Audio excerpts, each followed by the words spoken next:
oggi possiamo dire che i 500 milioni che non saranno utilizzati per il 2019 saranno reinseriti nel 2020, perché c'era il pericolo che questi 500 milioni che non venivano utilizzati per il 2019 potessero sparire.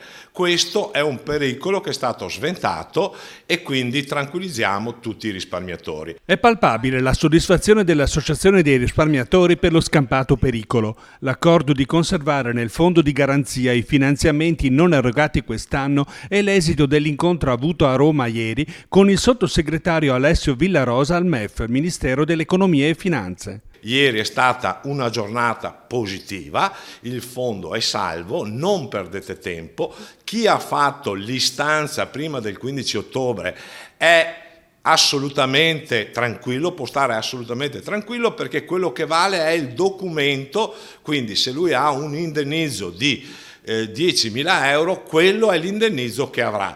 Durante l'incontro è stata accolta anche la richiesta di dare un'accelerazione agli indennizi, erogando un acconto a chi ha già presentato le istanze relative.